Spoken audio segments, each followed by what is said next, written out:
college football had a massive week, and the new AP poll came out. So as we always do, we're going to react to the rankings. I'll read off the top 10. You see the full top 25 here on your screen. Ohio State 1, Penn State 2, LSU 3, no change at the top 3. Miami and Georgia both slide up a spot, 4 and 5. Oregon drops down 2 after a win, but not a cover. We know that because the Mortal Parlay, unfortunately. Yeah, I mean, Northwestern gained that last second, They were covering before that, but still. No, I know, but still, it was just annoying. Yeah. Hurt, dagger in the soul. After Oregon, you got Florida State, and then you have the Texas Longhorns, a team we're definitely going to talk about in our Panic episode next, coming out tomorrow. And then Illinois and Texas A&M jumping 6 spots into the top 10 after a last-second win over Notre Dame. I just want your guys' initial reactions to this poll. I'll give you my first gut reaction. There's something that stands out on this poll that I've never seen. It's actually never happened in the last 35 years since the AP poll has been coming out. That would be Notre Dame going into week 4, not having a win on their schedule and being still in the top 25. I think that's absolutely ridiculous. Yeah. I don't know. Does anyone here feel like Notre Dame should still be ranked? No. Yeah. You do? Yeah. Just off a feel or what? What do we? I mean, well, like, I get that this ranking, this AP poll thing's weird because it's like off of the preseason select numbers and placement or whatever. But I think it's clear looking like, 3 weeks in, there's not 25 teams better than Notre Dame. So maybe when they do some sort of, I don't know if they ever do like a power rankings or something like that later in the year, but to me, they are a top 25 team. They just had to play the number 4 ranked team and the number 10 ranked team, and they lost off a walk-off, like, time-expiring touchdown. So, pretty tough way to go out. I get it, though, if people say they shouldn't be ranked because they don't have a win. But I don't necessarily have that big of a problem with them being at the very bottom of the rankings when they've played, 2 top 10 teams. Yeah, one thing I don't get about that logic, and I know it's based on preseason, but like if we're saying Notre Dame lost to, A&M, that was the 16th ranked team, I believe, in the country last week. So they get to stay in the top 25. And then obviously A&M's moving up because they beat a ranked team. It's like kind of a self-fulfilling prophecy. But then you have USF at 18 that drops completely out of the top 25 for losing to the 4th ranked team in Miami. Like, I know they lost badly, but I don't completely understand the logic there. Obviously, the AP poll, we've seen the voters, they kind of just, a lot of it's bias and school name and stuff like that. 100%. But I think it's very inconsistent with how willing they're able to like move these teams. If we're saying, you lost to a top 10 team, so it doesn't really hurt you that bad, then how the hell do you go from 18 to unranked? Losing on the road to the number 4 team. Yeah. Like, I don't think there's a lot of teams on this list that are winning on the road in Miami this season. Yeah, I mean, there's this poll makes no sense. It's just for us just to piss us off. Like, why is Texas top 10? Illinois, if they lose a game, they're going to be, like, unranked. Like, it's all, like... Well, this week, they do like keeping Illinois in that top, like, 12 mix. They love it. It's always Illinois or Indiana every year. Yeah. And Missouri at 23 just feels right. I mean, I feel like last season at the end of the year, we said, like, why is Missouri ranked? And I know this year they're undefeated, so, like, fine. We put them around there. But Missouri just belongs in that 23 to 25 spot. Mike, what jumped out to you looking at this poll? Were you surprised your Longhorns are still in the top 10? I mean, yes and no. It's nothing really jumped out to me. I mean, especially if we're going back to like the Notre Dame being ranked, I think that would probably be the most shocking. Honestly, it isn't as alarming to me as I think. I think alarming is just the wrong word. I'm more just disappointed. And I'm disappointed in the sense that like their only 2 tests of the regular season were these 2 games, and the rest is an assuming cakewalk for Notre Dame. And so it's like, if I don't know, it's almost like I see the rest of these next 10 weeks, and don't get me wrong, this is going to be extremely like insulting and not right for me to say, but it's like a glorified practice for Notre Dame because they're of a caliber, or like preseason they should be of a caliber that walks through these teams. You think they walk against SC? I personally, not anymore. I don't know. I don't know about that. I mean, personally, I do, but I'm also extremely biased against it. So I'm usually going to go against SC no matter what. So I forgot about that. I'm pretty aware. I'm pretty aware of my own personal and you hate bias. Oklahoma. I mean, how do you feel seeing Oklahoma outside of that top 10? Still below Texas, even though Oklahoma, ranked wins, undefeated, the whole thing. Yeah, I mean, they definitely deserve to be higher. You think so? They, Ryan, for sure, not even a question. what jumped out to Deserve you about be this higher. one? I had a couple things. One, I'm not a fan of teams moving down for winning, like even in whatever fashion you want to call it. Oregon? Like Oregon. Like I don't get that. They're gonna have to play a tough team or a tough game. And same thing with other teams like Miami and Georgia jumping up. Like Miami beat USF, which was like they're like unranked in my head. Like yeah, they won a game and like in Got Florida, ranked. who we just found out that is terrible. And then they lose. And Yeah, it's just like- it's kind of what Tyler said about the self-fulfilling prophecy. Like Miami, like artificially jumped spots, beating a team that was like ranked for a week. No, yeah, it's just I'll They never did get beat that. the brakes off them, though. Yeah, They did win. I don't remember. What was the score? Like The 40? Dome. Yeah, 49-12. Like, it looked pretty dominant. No, I mean, yeah, it's definitely dominant, but like USF could end being like the 60th best school in the country, and everyone's just like, wow, you should have dominated that. I don't know. I didn't like that. And then I personally think Georgia Tech should be higher. I think they beat Clemson. I think that's insanely impressive, regardless how you think about Clemson. And just the rest of their ACC, the way it's going to work out. Like, in my opinion, Texas Tech and Utah haven't done anything, and then people who have lost, like Bama or Tennessee, I don't think because they've lost and teams are undefeated.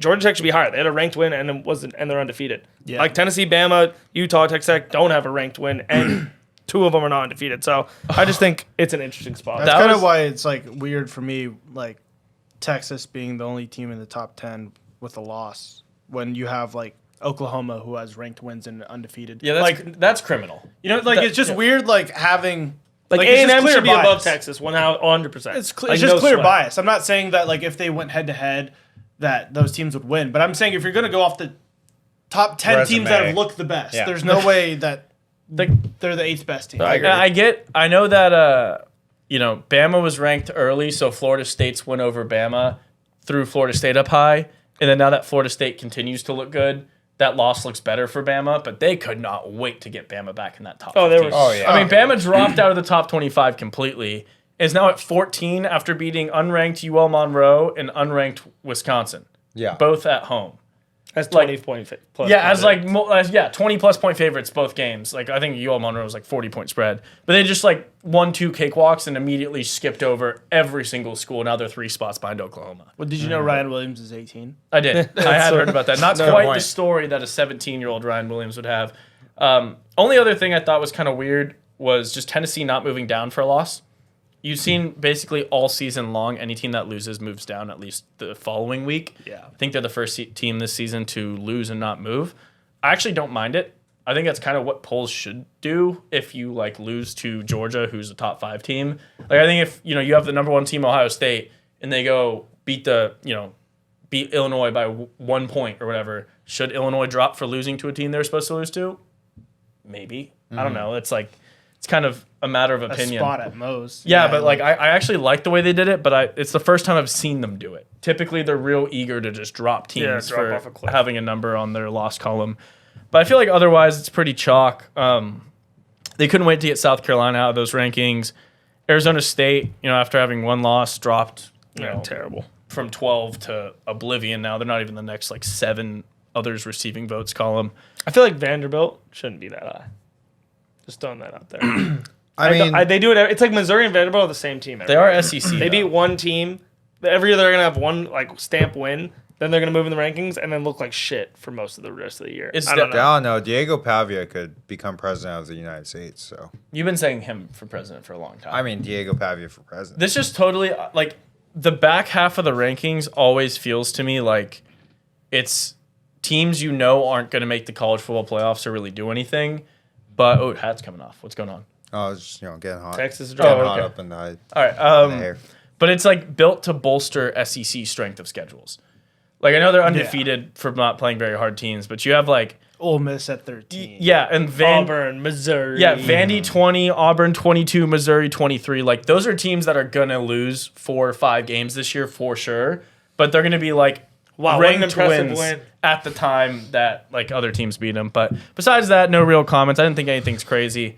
College football is just, chugging along. And we don't need to talk about Clemson dropping out. I feel like I mean, That'll be next episode. We don't We'll talk. You'll hear something. We don't need to talk Don't about worry, you'll that. hear something. Let us know what Yeah. you think in the comments about the AP poll. Every week we're inching closer to college football playoff rankings, first edition coming out. It feels like it's a long ways away, but Crazy. it's like 9 weeks. It's not that far. It feels like a long way away, and then once it comes, you're like, wow, that was way too fast. Yeah, like, what Like, happened this there? is just depressingly fast. I'm Like, curious if you guys want to go just one by one. Would this be your top 5, or would you like just personally speaking? no shot. Like, do you think like majority of these teams are in your top 5 personal? Well, or- personally, Penn State has no business being 2. I think Okay. after LSU and Miami, with just the body of work those teams have done, even Georgia, like Penn State. Who has Penn State played? Let me pull this up. But like, what's the what? How are they at fault for that? I always wonder. No, it's not at fault, Like, they but I don't- won by 30. I just every don't think game. you should be ranked in the top 2 or 3 if you haven't beat anyone yet. Like just in general. Like they'll play teams this season. You can hold them at like 5 or 6, and then they go beat 1 or 2, and you go ahead and throw them up there. But like, they beat Nevada, FIU, and Villanova. Like none of those teams are in the top 110 in college football. Like, is that? And Drew Aller hasn't looked good at all. And Is that? Well, it doesn't matter if he looks good or not. They're playing glorified high school teams. Like, they're ranked 3 to start the year. You want them to go down. Well, I think you should. I don't think you should base it strictly off of. yeah, we're also not talking Like, people. I'm just saying, like preseason personally, like rankings. what's the 5 best teams that you guys Oh, have best. seen this Oh, year? okay. Like, Oh. Well, I haven't seen anything from Penn State. Like, I don't That- know. yeah. I don't know what they are. Yeah. Like, there's they haven't played anyone there's to show probably you. 45 teams in college football that could have put up the same exact scores that Penn State did against these teams. Like, I'm convinced you put Vandy, who's beaten teams by 50 or 60, against Nevada, FIU, and Villanova, just beat South Carolina by 25. Are they going to win by 40 on those games? 34? Yeah, They could. of course. Like, it's They going to be could. the same numbers. So What's that argument? you haven't seen anything yet. We don't know what they That's are. every year. Penn State Like, isn't Penn doing State went to the anything Final that's- Four last year, and it was the same argument until week 7. They haven't played anyone. They had one bad Yeah, game against Bowling but Green. historically they'd also been ranked high and just never and fallen off every season. So like I feel like you have to take every year individually. Like what have I seen from Penn State this year? Nothing. I mean, you've seen things from all the other teams in the top 10, good or bad. I feel like we haven't seen anything good or bad on Penn State. We just don't know. Like you think they should be 2, for sure. I mean, you could switch up 2 and 3, but like they're one of the most talented teams, and they win by 30 and do their job. I mean, they're the same exact team as last year, pretty much, and they made it to they lost them the last play of the game, or one of the last plays of the game. Like I think, What do you mean? like I think they're Oh, last season? so they're the same exact team, and they're just doing their job, but just because they're not winning by 60, they're winning by 30, and maybe They're not the same team though. They lost their best player on offense and defense. But like they got way better offensively as a whole. But I feel I like we don't know don't if know. they I have. feel like we don't know that though. Yeah. Like how do we know? Just Like, from they, what they I've lost seen. Tyler Warren and they lost Abdul Carter, who were both early first round draft picks. So like, do we know for sure after playing 3 high school teams they got better on offense? But like, how do we know they got worse? We don't. That's my point. is No, that you so I'm can't- you sticking shouldn't them put a exactly team- where they were from last year. They weren't 2. I last think year. they look worse, personally. That's why I was just curious. Like, They also weren't 2 last year, by the way. No, I'm saying That's- like I'm just sticking them. I've where only they were watched to one start the game, season. granted, but like, they just, I don't know, they didn't look good when I watched them. Not that they looked horrible or anything. I'm not saying they're not a top 5 team, but Like for me, LSU doesn't look that good because Yeah. they beat an No, they unranked don't. Clemson that was terrible, a Florida team that they barely scraped by, that threw 5 picks and they still only barely scraped by, Yeah. and they barely beat whatever it was. I don't know what the game won that Garrett Nussweier looked Louisiana terrible. Tech. Yeah, But- Louisiana Tech. But like, But it's much I'm more still- impressive than what Penn State's done. Wait, it is. But like, if they played each other right do now, I think LSU is the third Penn best team? State would be a favorite? No, I don't think we're the third best team. Wait, so I think we're a top 5 team. That's exactly what I'm saying. I would have Penn State at 3, maybe LSU at 5, and then maybe it who's would go. 2? I'd probably have Georgia be 2. Georgia. I'd have Ohio State. I mean, they won 1, in Tennessee. in a Georgia 40-point 2. game. Honestly, probably. Yeah, I don't have Georgia as the second best team in the country. Miami 3. LSU 4. Oklahoma 5. Yeah, I mean, I think Oklahoma. I don't know Miami's how- the same thing as me too, because like if Notre Dame loses another game, they're not a top 25 school, and I don't think they will. And they I don't whooped up think on they will USF. lose, so. Yeah. So like, I don't know. It's really interesting, especially the way it's It's wound early. out It's only- is really it's weird. only 3 well, the way weeks. it's wound normally when So- teams lose these big games, the other teams still stick super high. Like Clemson, even like they're still going to be a 15th ranked team and trying to fight for a playoff spot, not completely out of it. Like these wins that these guys have had is kind of shit now because like it's very interesting that like Clemson's gone, USF's gone. You know what I mean? Florida's going to be gone. Yeah, and it is nice that we have a bigger playoff because like these teams with the big names, as long as they don't blow a shitload of games, like they'll get in the playoffs regardless, and you'll just find out. Like we found out about a lot of these teams last year. Yeah. But yeah, I mean, like when Penn State just sits at 2 and Oregon sits at 6, Oregon should be 6. That's like a fair spot to put a team that hasn't played anyone, I think, but it's like really high powered offense. I think Penn State 5 or 6 would be fine. But like when they play each other and they end up just like switching spots, or Oregon goes to 3 and Penn State to 5, it's like the game never happened. It's like as if you just kept Penn State at 5 the entire season. You know, so that's my only problem with holding a team that artificially that high that hasn't played anyone is like when they do, they're not going to move. And then they'll just end up, you know, they'll have a couple close conference games against like an Iowa or Indiana or whatever, and like end the season 7 with like 2 losses and just get in no matter what. But it, you know, besides that, you know, I don't think there's much. It's the same as the SEC though. Yeah. Everything kind of works itself out, but I don't know. Let us know what you think in the comments. Who's too high? Who's too low? Who doesn't deserve to be in the poll? Should Notre Dame be ranked? Lots to talk about. And stick with us this week. We're talking about what teams to panic on coming up next.